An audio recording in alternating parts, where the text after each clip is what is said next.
അപ്പോൾ ഗൈസ് ഞങ്ങൾ കഴിഞ്ഞ വീഡിയോയിൽ പറഞ്ഞ പോലെ ഞങ്ങൾ ട്രിപ്പ് പോവുകയാണ്. അങ്ങനെ ഞങ്ങൾ ഫ്ലൈറ്റൊക്കെ കയറി. ഞങ്ങൾ മിഡ് നൈറ്റ് ഫ്ലൈറ്റ് ആയിരുന്നു കേട്ടോ ചൂസ് ചെയ്തിട്ടുണ്ടായിരുന്നത്. അതുകൊണ്ട് തന്നെ ഏർലി മോർണിംഗ് ആകുമ്പോഴേക്കും നമ്മുടെ ഡ്രീം ഡെസ്റ്റിനേഷൻ എത്തുള്ളൂ. അതുവരെ നമുക്ക് കുറച്ച് നേരമൊക്കെ പോകണമല്ലോ. അപ്പം ഞാൻ ഫ്ലൈറ്റിൽ കുറച്ച് മെനൂസൊക്കെ എടുത്ത് നോക്കി.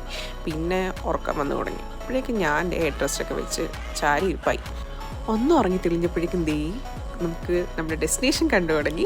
നിങ്ങൾക്ക് ആർക്കെങ്കിലും മനസ്സിലാവും ഞാൻ എങ്ങോട്ടേക്കാണ് പോണേന്ന്? എൻ്റെ ഇൻസ്റ്റ ഫോളോ ചെയ്യുന്നവർക്ക് മനസ്സിലായിട്ടുണ്ടാവും. ഞങ്ങൾ പോകുന്നത് തായ്ലൻഡിലേക്കാണ്. സോ ഞങ്ങൾ തായ്ലൻഡ് എയർപോർട്ടിൽ എത്തി. നമ്മുടെ ചെക്കിനും ഇമിഗ്രേഷൻ പ്രോസസ്സൊക്കെ കഴിഞ്ഞു.